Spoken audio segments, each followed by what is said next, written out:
Assalamualaikum warahmatullahi wabarakatuh. Alhamdulillah wa syukrulillah ala nikmatillah wa la hawla wa la quwata illa billah. Allahumma shalli wa sallim ala Muhammadin wa ala alihi wa ashabi ajma'in, amma ba'du. Rabbi shrah li sadri wa yassir li amri wa hlul 'uqdatam min lisani yafqahu qawli. Wa qala ta'ala a'udzu billahi minasyaitonir rajim. Wal ya'fu wal yasfahu ala tuhibbuna ayyafirallahu lakum. Shadaqallahul azim. Para ikhwan akhwat rahimakumullah, alhamdulillah atas qadarullah kita bisa hadir di masjid yang kita cintai ini untuk thalabul ilmi. Tentunya setelah kita mengalahkan berbagai macam aktivitas, ya, termasuk aktivitas istirahat, aktivitas apa lagi Pak, kerja, mungkin yang dagang dan sebagainya. Dan ini semua karena pertolongan Allah, ya. Tanpa pertolongan Allah mungkin kita masih asik dan kesibukan kita masing-masing, bahkan mungkin ada yang terbuai dengan malas, ya, karena cuaca gerimis, dingin, ya, lelah habis kerja seharian, ya, betul, ya, enaknya kayaknya emang di rumah, ya Pak. Tapi ternyata kalau kita tahu keutamaan taklim ini amat sayang, ya, kita tinggalkan karena begitu banyaknya keutamaan taklim. Bukan cuma pahala atau ilmu yang kita dapat, tapi juga doa-doa para malaikat, ya.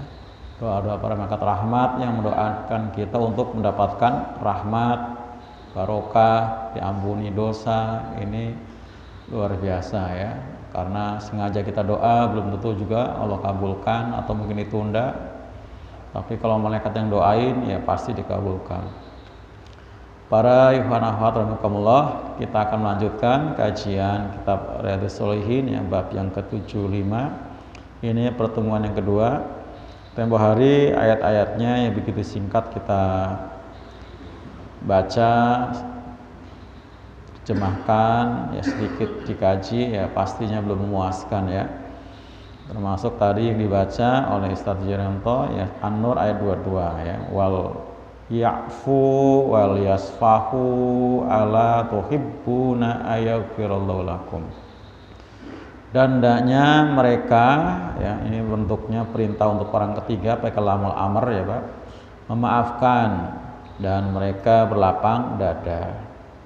Apakah kamu nggak suka Allah mengampuni kalian? Ini per kita memaafkan, per kita berlapang dada atas kezoliman orang lain kepada diri kita. Itu otomatis dapat maghfirah dari Allah Subhanahu wa taala. Dan kalau melihat ayat dari awal ayat ini Pak, ternyata yang menguji kesabaran kita termasuk di situ ada orang-orang miskin, saudara, ya. Itu ternyata jangan sampai kita ada niat apalagi sumpah untuk tidak membantu menolong saudara kita, ya, yang sedarah, yang sefamili, untuk tidak memberikan bantuan. Nah, artinya kalau saudara-saudara kita sekarang masih butuh bantuan, saudara yang sefamili atau yang tidak, ya, karena miskinnya kita ada kelapangan, itu hendaknya kita bantu.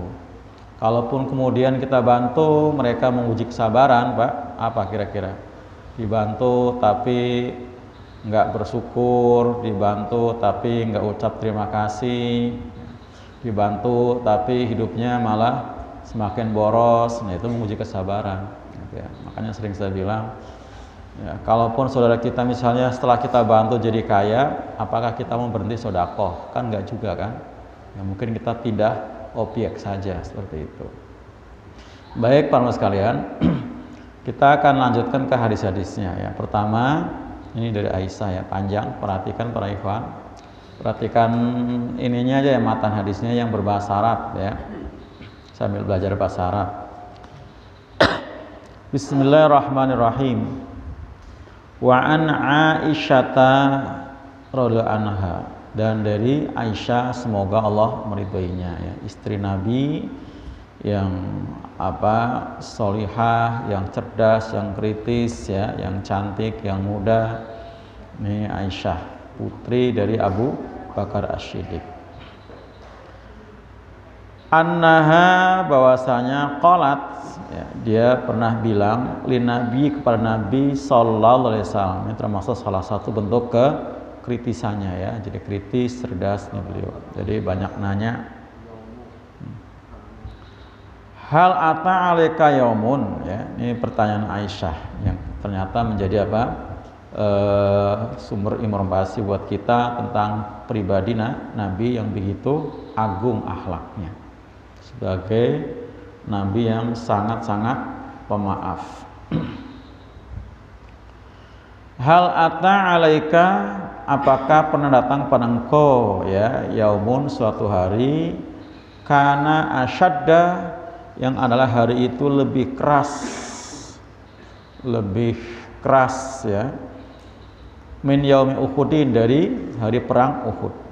Lebih keras maksudnya deritanya ya Pak, itu deritanya. Adakah suatu hari yang hari itu benar-benar menjadi hari yang sangat amat menyulitkan, amat berat, amat menyusahkan engkau selain di hari perang Uhud? Karena memang Aisyah tahu persis ketika perang Uhud itu ya, tentang bagaimana menderita Nabi. Waktu itu Aisyah masih sangat belia ya pastinya ya. Jadi kalau nikah dengan Nabi umur 9 tahun ya, kemudian waktu itu belum hijrah ya, tahun ke-13 kenabian ya, kemudian perang Uhud terjadi pada tahun ke-3, umur Aisyah baru berapa Pak? 16 tahun ya. Qala, berkata, Nabi menjawab ya, Nabi menjawab, laqitu, sungguh aku telah menemui, menjumpai, min qaumiki, dari kaummu. Jadi Nabi sering menyebut seperti itu ya untuk istri-istrinya, bahwa umat Nabi juga kaumnya istri-istrinya ya. Makanya istri-istri Nabi disebut apa? Ummul mukminin, ibunya orang-orang beriman. Jadi ibunya kita ini semua ya Pak. Aisyah itu ibunda kita, ibu dari orang-orang beriman. Juga Khadijah radhiyallahu anha, juga siapa Pak? Siapa lagi Pak? Saudah, juga Umi Salamah dan lain sebagainya, Juwairiyah dan sebagainya. Aku sungguh telah menemui dari kaummu, wa kana asyadda, dan dia yang amat sangat keras, malaki itu apa yang aku temuinya, minhum, dari mereka ya, yaitu yaumal aqobah, hari Aqobah ya. Jadi hari Aqobah ini jauh lebih keras ya, bukan Aqobah Baitul Aqobah ya Pak. Kalau Baitul Aqobah itu terjadi pada tahun ke-11 atau ke-12 dan 13 ya, karena Baitul Aqobah ada dua kali. Kalau ini adalah hari Aqobah, maksudnya hari di tempat yang namanya Aqobah, sama tempat yang dipakai untuk Nabi menerima Baitul Aqobah pertama dan kedua ya, pada tahun ke-12 dan ke-13. Ketika itu aradtu, aku telah menawarkan nafsi, akan diriku, maksudnya untuk minta bantuan ya, alabni, atas ibni abdi Yaliyal ya, abdi ya Yalabni Abi Kulal, namanya susah disebut. Jadi Nabi menawarkan diri untuk minta bantuan kepada Ibnu Abi Yaliyal ya, Ibnu Abi Yalil ya, Yalil, yang enak banyak Yalil. Ya, siapa tadi Pak? Ibnu Abi ya, Yalil bin Abi Kulal gitu ya, enak. Jadi kalau nggak salah memang ada hubungan apa gitu dengan Nabi itu ya, karena Nabi juga kenal beliau gitu ya. Ini orang ini tinggalnya di Taif ya, tinggalnya di Taif. Jadi masih awal apa Pak? Awal sekali dakwah-dakwah Nabi ya. Nabi menawarkan minta bantuan ke orang yang beliau kenal, orang baik ya. Nah, ini kepada siapa tadi Pak? Ibnu Abi Jalil bin Abi Kulal ya, untuk minta bantuan. Falan yujibni, maka dia tidak memenuhiku. Artinya penawar Nabi minta bantuan diri ditolak ya, ditolak. Ini juga populer dalam sejarah ya Pak, di mana Nabi dakwah ke Thaif memang ditolak. Nah, tolak itu benar-benar Nabi dizolimi, ya, dizolimi dan minta bantuan kepada orang ini yang dipikir sama Nabi bisa memberikan bantuan pun tidak memberikan bantuan. Padahal jaminannya sangat penting beliau harapkan. Jadi dia siapa tadi Pak? Ibnu Abi Jalil itu falam yujibni, tidak memenuhi ilama aradtu, kepada apa yang aku inginkan. Jadi penawaran Nabi, permintaan Nabi tolak mentah-mentah. Nah, dalam keadaan sangat menderita Nabi karena juga dilemparin batu ya. Nabi dilemparin batu ya. Kemudian tambah lagi sekarang yang sakit bukan cuma badannya tapi hatinya ya. Bukan cuma badannya ya Pak, kalau lempar batu kan badannya. Nah ini sekarang bukan badannya tapi juga hatinya ya. Karena orang yang mulia dianggapnya orang terhormat, diminta bantuan tidak memberikan bantuan. Fang tolaktu, maka aku bertolak ya, berangkat ya, jadi ke suatu tempat. Wa ana mahmumun, dan aku dalam keadaan sedih tadi. Jadi suasana hatinya sangat sedih, ala wajhi, yang nampak di wajahku. Jadi dirundung sedih ya, yang nampak ya. Mahmum itu merunduk ya Pak, merunduk ala wajhi. Karena sedih Nabi merunduk, lingluk ya gitu. Ala wajhi. Falam astafiq illa wa ana bi qarnis sa'alib ya. Tidaklah aku sadar kecuali dan sedangkan aku sampai ke koren as-sa'alib ya. Koren as-sa'alib itu termasuk salah satu tempat mikot ya Pak, untuk orang-orang yang mau umroh haji dari arah Najd ini ya. Jadi Nabi terus merunduk Pak dengan wajahnya, dengan badan yang penuh luka kan lemparin batu, dan kemudian hati yang sangat sedih ya. Nah, kemudian beliau terus berjalan sampai tersadar-sadarnya ternyata sudah di tempat yang namanya Qoren Sa'alib itu. Farofa'tu, maka aku mengangkat roksi, kepalaku ya. Farofa'tu, maka aku mengangkat ya, rofa itu artinya meninggikan. Farofa'tu, maka aku mengangkat roksi, roksun kepala, rois itu pemimpin ya, pemimpin. Wa idza, dan apabila atau ketika itu aku bisa batin ya. Jadi waktu kepala itu tiba-tiba ada sahabah ya, awan, ada awan. Jadi angkat kepala ke atas macam dongak yang tadinya merunduk, jalan merunduk. Nah, kemudian begitu sampai ke Qoren Sa'alib langsung beliau mengangkat kepala, dan ketika itu beliau melihat ada awan di atas kepalanya. Qad, sungguh azolatni, awan itu telah menaungiku ya, awannya telah menaungiku. Jadi beliau ternyata sedang dinaungi awan. Panazurtu, dan aku mandang, faida, maka tiba-tiba via padanya awan tadi Jibril, ada Jibril. Jadi ternyata itu bukan awan mendung ya, tapi awan Jibril alaihissalam. Itu nggak diceritakan ya seperti apa ya.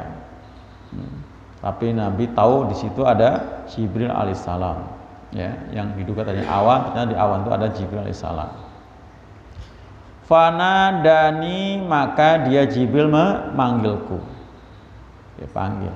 Faqala, maka Jibril berkata, Innallah ta'ala qad sami'a qala qaumika laka wa maruddu alaika. Sesungguhnya Allah Ta'ala sungguh telah mendengar ucapan kaummu kepadamu.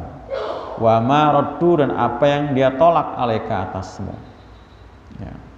Penolakan ini juga terjadi ya, semacam apa? Diskusi, debat seperti itu ya. Karena mereka membantah ya, apa yang Nabi sampaikan, yaitu penduduk Taif tadi. Wa qad ba'asallahu, dan sungguh telah mengutus siapa Allah ilaika kepadamu malaka, seorang malaikat ya, satu malaikat. Jadi kalau malaka malaikat, kalau malikun raja, kalau malikun sang penguasa gitu ya.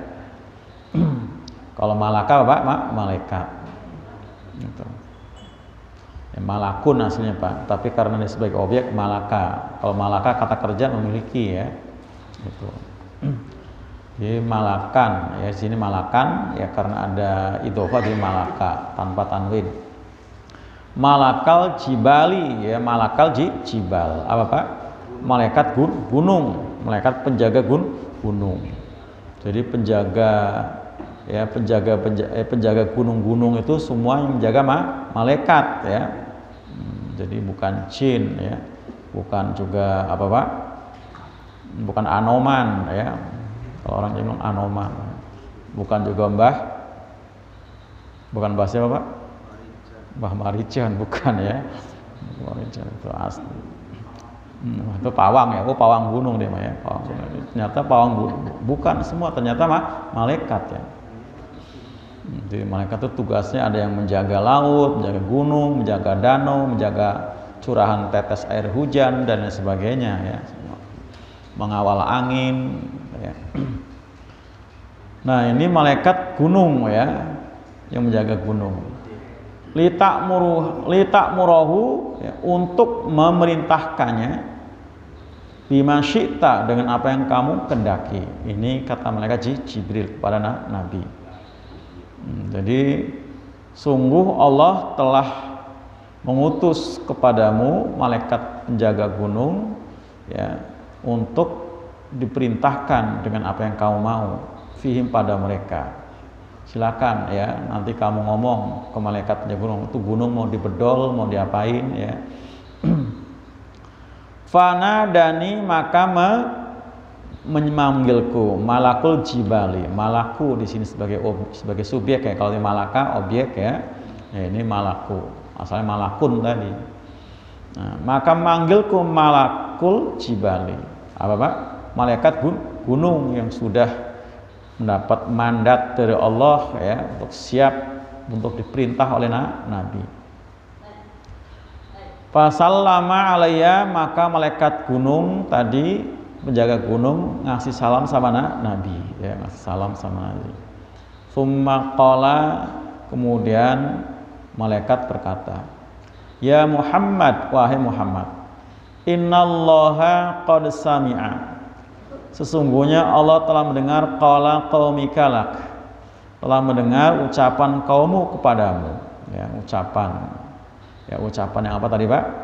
Berupa penolakan-penolakan, bantahan-bantahan, ngusir, nimbukin batu ya. Wa ana malakul jibal, yang aku adalah malaikat penjaga gunung. Nggak disebutkan ya Pak, malaikatnya siapa. Wa qad ba'asani, dan sungguh telah mengutusku Robku ilaika kepadamu. Jadi telah dikasih mandat, wewenang ya, untuk menyerahkan diri pada Nabi, siap untuk diperintah apapun terkait dengan masalah perkara gunung-gunung yang dia jaga. Litak muroni, agar kamu merintahkan padaku, bi amrika, dengan perintahmu, fama syi'ta, apa yang kamu mau. Suruh diapain itu gunung ya, mau suruh diledakin, dicabut, dibedol, dilemparin ya, apa tetap nancap di situ gitu ya, itu mudah. In syi'ta, jika kau mau, atbaqtu, aku lemparkan alaihim atas mereka al-akhsyabain, dua gunung, sekaligus dua gunung Pak. Ya. Di sini ada terjemahan al-akhbasain. Al-akhbasan adalah al-jabalani, dua gunung, al-mukhitani bi Makkah, yang apa ada di sekitar Mekah. Muhiton itu meliputi, maksudnya ada di sekitar Mekah. 2 gunung yang ada di Mekah. Wal akhshabu, sedangkan akhshab wa al jabalul ghalid. Jadi Pak, akhshab itu gelar nama istilah untuk gunung yang sangat keras. Berarti gunung apa, Pak? Gunung batu ya, gunung batu ya, gunung batu. Jadi bukan gunung yang kelihatan biru ya, walaupun sebenarnya itu hijau ya, Pak. Tapi kalau ke jauh-jauh hijau kelihatannya biru ya, Pak. Gitu. Bukan. Nah, ini gunung batu ya, gunung batu. Itu gunung sangat keras gitu ya. Itu siap untuk dibedol, cabut, ditimpakan ke penduduk Taif. 2 gunung sekaligus kalau mau ya. Faqalan nabiyyu, maka bersabda Nabi sallallahu alaihi wasallam, bal arju ayukhrijallahu min aslabihim, bahkan aku berharap ayukhrijallahu, agar mengeluarkan siapa Allah min aslabihim, dari sulbi-sulbi mereka ya, dari sulbi-sulbi mereka, man ya'budullaha, orang yang menyembah Allah wahdahu semata-mata, maksudnya keturunan anak cucu ya. Jadi dari mereka itu lahir anak cucu dan seterusnya orang-orang yang menyembah Allah. Kalau toh misalnya mereka itu orang yang musyrik, musuh-musuh Allah, tapi kalau nggak dibinasakan, paling tidak mereka bakal beranak pinak. Ada harapan dari anak cucunya. Jadi Nabi menjawab, bahkan aku berharap ayukhrijallah, agar Allah mengeluarkan min aslabihim, dari tulang-tulang sulbi mereka, maya'budullah, orang-orang yang menyembah Allah wahdahu semata-mata, la yusyriku bi syai'an, yang tidak mempersekutukan dengannya Allah akan sesuatu pun. Ya, muttafaqun alaih, ini Bukhari Muslim. Ini bicara apa? Pengalaman pahit yang paling membuat Nabi menderita. Ternyata bukan perang Uhud ya. Kalau perang Uhud sangat-sangat Pak luar biasa derita Nabi. Karena Nabi sampai pipinya tembus karena anak panah dan mengenai giginya, dan giginya sempat patah tanggal ya. Ini saya nggak tahu persis dari sebelah mana tuh ya. Yang nyabut kan siapa? Ka'ab bin Malik bukan ya? Nyabut pakai nyabut pakai giginya Pak, gitu. Karena susah cabut pakai gigi, pakai mulut nyabutnya Pak. Nyabut pakai mulut itu, cabut pakai mulut, gitu ya. Nah itu karena Nabi tadi ya terperosok ke dalam sebuah lubang ya, kemudian sahabat-sahabat menjadi apa? Membentengi Nabi ya, mengelilingi Nabi. Jadi badan-badan sahabat itu menjadi apa? Perisai ya, perisai, tapi masih ada yang lolos kena ke. Itulah artinya seorang nabi ya, perang ya, ada di tengah-tengah umat, dan Nabi pun sebagai orang suci yang doanya makbul juga Pak ya, bisa terluka ya, bisa terluka, dan wajar ya, karena ya itu Nabi itu manusia ya, kena senjata tajam, terluka, nggak makan, lapar, nggak minum, aus ya, nggak tidur, ngantuk ya, seperti itu. Nabi itu manusia, ana basyarum mislukum, agak itu adalah basyar. Nah itu Nabi jadi sempat menderita. Nah di kacamata Aisyah itu yang paling menderita ya, karena kalau kasus di apa tadi Pak, di Aqobah, Aisyah baru umur berapa, mungkin belum lahir kali ya. Kalau nikah ya umur 9 tahun gitu ya. Iya, belum tahu ya, itu kan nikah tahun ke-13 kenabian loh ya kan, belum nabian. Nah itu mungkin bisa jadi belum lahir ya. Kalau ini kalau ini terjadinya di tahun pertama, kedua, ketiga kenabian kan Pak ya. Loh ya kan, loh ya, pertama, kedua, ketiga, berarti Aisyah belum lahir. Nah ini cerita ya, pengalaman dakwah Nabi. Ternyata di mata Aisyah Uhud itu dulu, tapi ternyata ada yang lebih dahsyat, yaitu peristiwa di Aqobah. Nah tadi bukan perjanjian Aqobah ya, kalau Aqobah itu tahun ke-11 kalau nggak salah, disusul dengan tahun ke-12, ada yang bilang tahun ke-13. Yang ke-13 itu Nabi menerima baiat 73 orang ya, dari Madinah itu. Bukan itu yang dimaksud. Oh, itu sih menggembirakan ya Pak, orang beat ya. Nah, ini ternyata adalah kasus dakwah beliau ke Taif ya waktu itu. Jadi artinya dakwah itu Pak identik dengan apa? Penolakan. Makanya Pak 13 tahun kan Nabi dakwah di Mekah. Artinya 70-an orang yang menerima dakwah Nabi. Itu pun banyakkan di kalangan orang-orang ya kaum budak lah ya. Bilal bin Rabah, Khobab bin Al-Arts, Ibnu Mas'ud, Yasir, ibu bapaknya ya kan. Itu dan yang lain-lain itu ya orang. Nah, segitu menderitanya Nabi ya ketika berdakwah sampai beliau minta bantuan kepada seorang beliau kenal baik, yaitu siapa tadi? Ibnu Abdul Yalil ya bin Abdul Kalal. Tapi ternyata permintaannya ditolak ya. Mungkin dia terlalu berisiko barangkali ya. Berisiko kalau dia menjadi pelindungnya mungkin berisiko. Nah, seperti itu ditolak. Nah, itulah yang membuat Nabi semakin tambah sedih. Kalau tadi luka di badan ya. Nah, sekarang luka hati. Nah, itu manusia seperti itu ada gitu ya, manusia. Tapi tetap ya kita boleh sedih yang sifatnya wajar ya, nggak boleh berlarut-larut. Itu Nabi mahmumun ala wajhi. Jadi Nabi merunduk atas wajahnya. Nah, sampai jalan terus sampai kemudian sadar Nabi sudah satu tempat tadi yang namanya Qarn al-Sal'alab tadi ya, satu tempat yang biasa dipakai untuk mikot orang-orang yang mau haji itu umroh dari arah Najd itu. Baru Nabi tersadar sudah jauh itu satu tempat di Aqobah tadi ya Pak, Aqobah.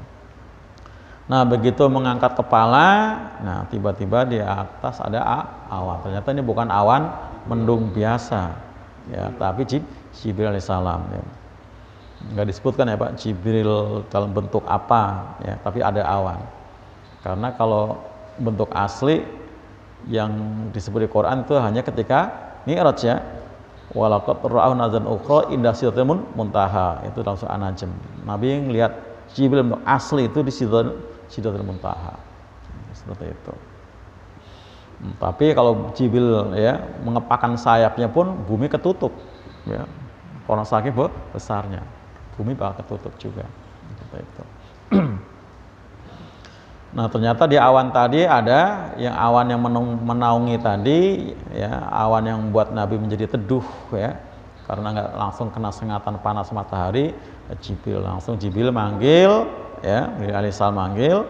Nah, ternyata Jibril sudah dapat wahyu dari Allah untuk menyampaikan kepada Nabi, qad sami'a qaula qaumika laka wa ma raddu 'alaika. Sungguh Allah telah mendengar apa yang diucapkan oleh kaummu kepadamu dan apa bentuk penolakan ya, penolakan itu. Nah, jadi bentuk penolakannya ya, pasti Allah maha mendengar ya, maha mendengar. Bahwa Allah telah memberikan mandat kepada malaikat penjaga gunung untuk siap menerima perintahmu. Jadi Pak, ini kesempatan Nabi Pak ya, kesempatan Nabi kalau Nabi mau untuk apa Pak? Membalas dendam, kalau bahasa membalas dendam, kalau bahasa ininya ya, atau untuk apa? Memberikan hukuman atau apa lagi itu? Ya, menghilangkan kekecewaan barangkali. Tapi memang ternyata Nabi tidak punya sifat pendendam. Nabi tidak punya sifat pendendam. Nabi itu pemaaf tanpa diminta. Ini luar biasa, tanpa diminta. Padahal itu kaum udah nyata-nyata melukai badan dan hatinya, tapi Nabi memaafkan tanpa diminta. Ini Masya Allah ya, ini pelajaran yang sangat amat ya. Jadi ya tetap minta maaf, didoain supaya tobat dan sebagainya. Gimana coba? Kisah siapa? Nabi Nuh, kisah Nabi Lut. Kan nggak menceraikan istrinya gara-gara mengkhianat. Sebutkan Quran surat apa? At-Tahrim 10 itu 2 istri yang berkhianat kan? Tapi nggak diceraikan tuh. Sama siapa? Nabi Nuh sama Nabi Lut nggak celaka. Padahal disebutkan berkhianat dan dia pasti masuk neraka, jelas itu kan, disebutkan di situ. Kalau Nabi Ayub, Ustaz? Ya, dimaafin juga malah kan, ya, dimaafin juga. Gitu. Nah begitu juga ketika suami yang salah ya, bagaimana Aisyah kan seperti itu. Ustaz, kalau suami dalam kondisi sadar mengatakan kau seperti pembunuh ibuku, apakah itu udah mutlak cerai atau enggak? Itu namanya termasuk jihar namanya. Jihar, itu namanya jihar. Nanti dibahas khusus tuh, jihar namanya. Kalau sudah mau gitu memang dia nggak boleh gauli. Nggak boleh ya? Iya, sampai harus tempuh ada kafaratnya soalnya. Ada kafaratnya. Apa itu, Ustaz? Ya. Kafaratnya dia harus puasa 2 bulan berturut-turut. Harus puasa. Nah iya, ada kafaratnya, itu namanya menjihar. Menjihar. Itu udah berarti haram tuh istri untuk digaulin. Kan sama dengan bung ibunya. Ya kan? Haram tuh digaulin. Seperti itu ya. Itu menjihar. Itu ya. Nah, jadi sampai akhirnya tadi kemudian betul, sekarang tinggal giliran malaikat penjaga gunung yang datang ya, datang ya giliran. Jadi tadi pertama malaikat Jibril ya ngasih informasi bahwa Allah telah memberikan mandat kepada malaikat penjaga gunung. Nah sekarang tinggal giliran malaikat gunung datang ya. Wa qad ba'asallahu ilaika malakal jibal dan seterusnya tadi ya. Nah kemudian malaikat gunung datang. Apa tadi kata malaikat gunung? Nah, kata Nabi, maka menyuruhlah kepadaku malaikat penjaga gunung. Kemudian dia ngasih salam ya, salam. Kemudian bilang, wahai Muhammad, sesungguhnya Allah telah mendengar ucapan kaummu kepadamu, dan aku adalah malaikat penjaga gunung. Sungguh telah mengutusku akan Tuhanku kepadamu untuk agar kamu merintahkan kepadaku, litak muroni di Amerika, bima syi'ta.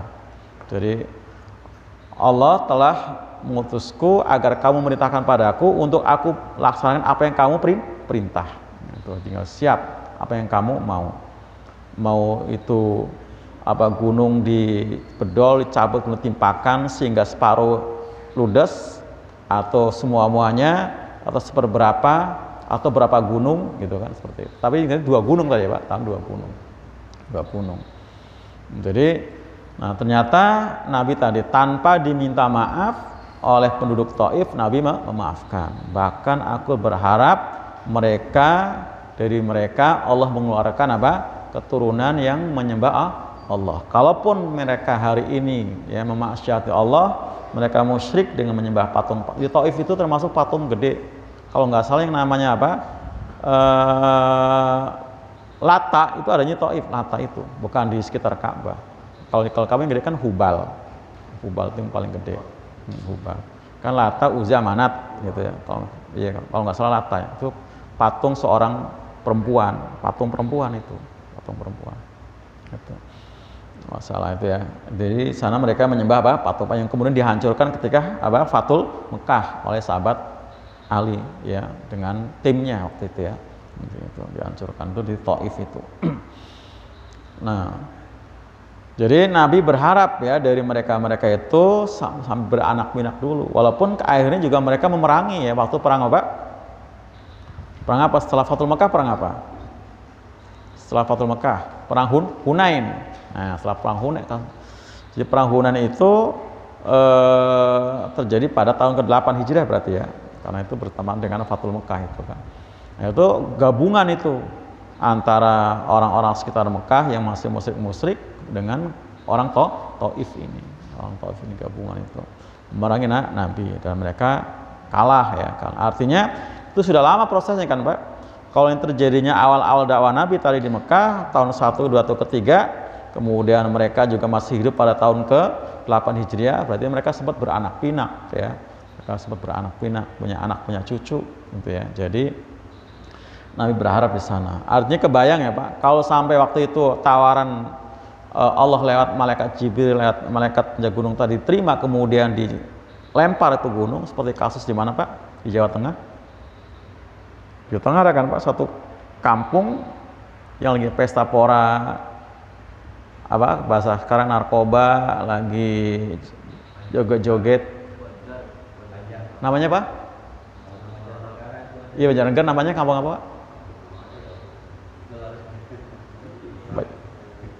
Klang, itu.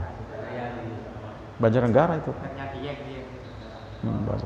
Jadi itu gunung dipangkas rata, ya Pak. Gunung dipangkas, ditimpakin, geblek gitu, seperti itu. Itu. Tahun ke-50 berapa? Apa? Ligetan ya, Ligetan itu. Legitang,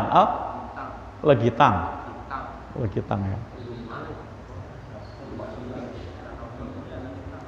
Itu gunung dipangkas, pasti kan Pak, ada yang melakukan kan, yaitu diangkat, blek gitu timbangan seperti itu. Ini blek gitu kan, diangkat timbangan gitu seperti itu. Jadi gunungnya tinggal kurang tinggi dong. Nah iya kan dipangkas, papas, blets gitu pindah. Kayak tumpeng dipindahin. Iya kayak tumpeng dipindahin Pak. Kayak topi petani yang begitu ya, kemudian tutupi blek gitu kan. Nah itu legitang ya, gitu. Nah, itu terjadi. Nah itu buat Allah tuh mudah itu, gara-gara Pak, mereka maksiat ya, maksiat. Jadi maksiatnya sudah benar-benar apa? Kelewatan dan sudah semuanya di situ, semuanya itu kan, semuanya. Jadi seperti itu, dimana Allah itu melakukan apa Pak? Pembinasaan suatu kaum itu karena memang sudah zolim ya. Itu Quran surat apa? Surat surat Hud ya, surat Hud ayat 111 100 apa? 100 coba kita buka ya. Nah itu surat Hud ya. Ayat 101 maksudnya.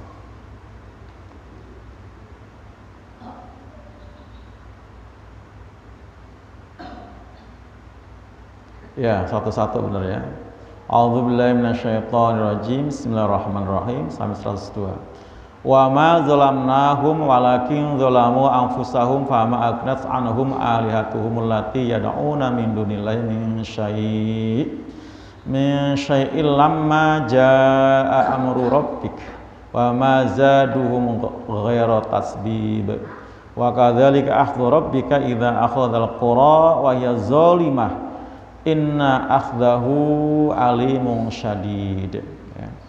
Wa ma zalamnahum, tidak kami menzalimi mereka ya, mereka dibinasakan Pak. Ini surat Hud Pak, ayat 101. Jadi mereka itu adalah 7 kaum ya yang sudah dibinasakan, dari mulai kaum Nabi Nuh, kaumnya Nabi Hud, kaum Nabi Soleh, kaum Ibrahim, kaum Nabi Lut, kaum Nabi Musa, kaum Nabi Su'aib. 7 kaum itu dari ayat 1 sampai ayat 100 gitu ya, 7 kaum dibinasakan.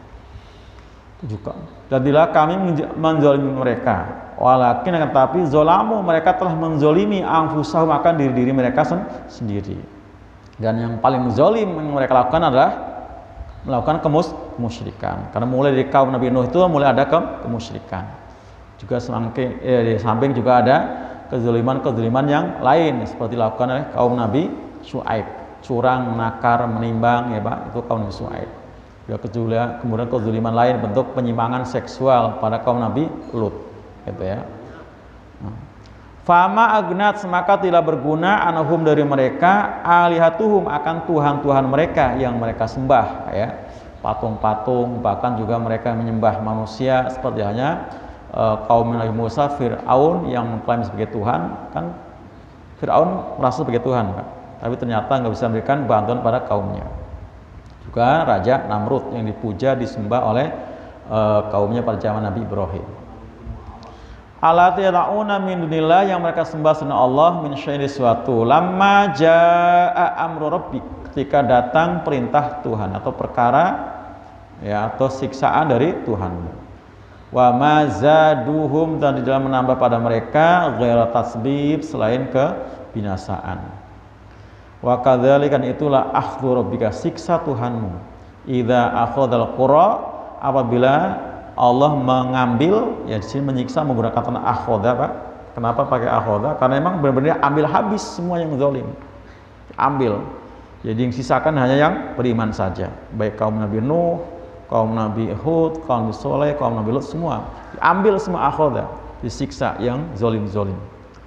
Wahya zolimatun, dan dia itu zolimah. Jadi kaum zolim ya Pak. Jadi Allah itu menyiksa bukan tanpa alasan, tapi satu kaum itu sudah zolimah. Ya, zolimah semua. Jadi kalau masih ada banyak yang beriman, ya tidak. Kalau tinggal sedikit yang beriman, disuruh pergi sama Allah kan, disuruh pergi. Nabi Nuh disuruh pergi dengan kapalnya, ya. Kemudian Nabi Lut juga disuruh pergi bersama dengan putri-putrinya, tapi istrinya tidak, ya, karena yang harus dibinasakan dengan cara dibalik bumi yang di atas menjadi di bawah sambil dirajam dengan batu-batu panas. Ya. Inna akhdahu, sesungguhnya siksaannya Allah itu alimun, sangat pedih. Alim itu ini pedih ya Pak, atau menjadikan pedih. Jadi pedih itu karena siksaan itu memang selalu menyentuh kulit mereka. Ya, biasanya rasa pedih itu identik dengan rasa yang diderita oleh kulit. Ya. Kalau kita mau bayangin ya gampang Pak. Kulit kita sayat pakai pisau, udah itu diperesin sama jeruk nipis. Nah, tuh. Itu baru yang pakai ya Pak. Kita yang jolim ya kepada diri kita itu udah pedih banget. Apalagi kalau Allah yang jolim, lebih dahsyat lagi, syadid, lagi sangat keras.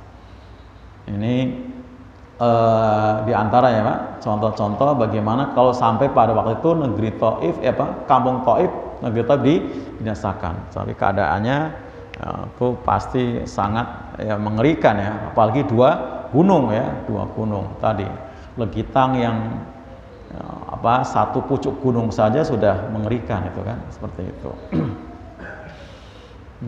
Nah, jadi Nabi sebagai seorang nabi yang diutus untuk apa?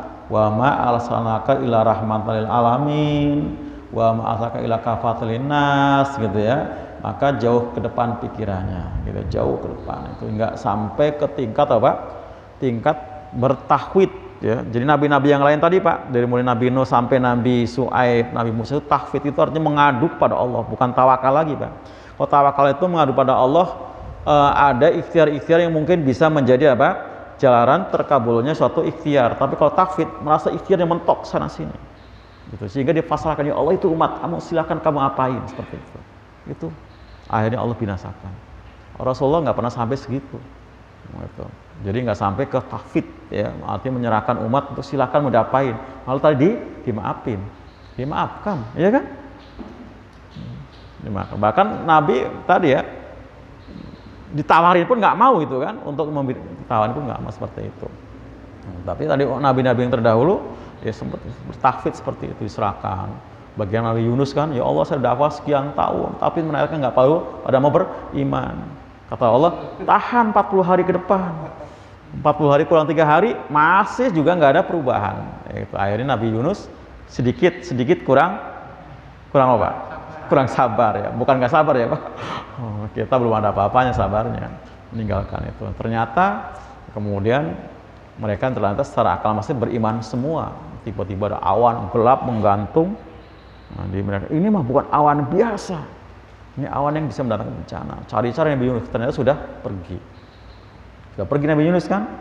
Nah, ternyata mereka secara akal masih semua beriman. Nah, kasyafna anhum adzabal khizy, kami singkirkan kata Allah azab yang menghinakan. Jadi yang zalim segitu banyaknya orang, begitu total dia beriman semua, kasyafna anhum adzabal khizy, kami singkirkan azab yang mengancamkan, diganti dengan kenikmatan. Seperti itu. Nah, Nabi Yunus yang tadi melakukan sedikit kesalahan, akhirnya Allah kasih sanksi. Salahnya Pak, meninggalin dakwah tadi ya, itu. Telan ikan nun, seperti itu kan. Ya kan. Tadi tahwid tadi ya Pak. Nah, Rasulullah jangankan sampai tahwid mengadu seperti itu. Ya, ditawarkan pun tidak mau. Itulah Nabi seorang ulul azmi ya, begitu sabar luar biasa. Yang tanyakan Pak, cukup ya? Baik, mudah-mudahan bermanfaat sedikit apa yang kita telaah, baru satu hadis ya, dan masih beberapa hadis lagi berkaitan dengan bab ini. Mudah-mudahan kita termasuk menjadi hamba-hamba Allah, umat-umat Nabi Muhammad yang maaf ya. Terima kasih, maaf. Wassalamualaikum warahmatullahi wabarakatuh.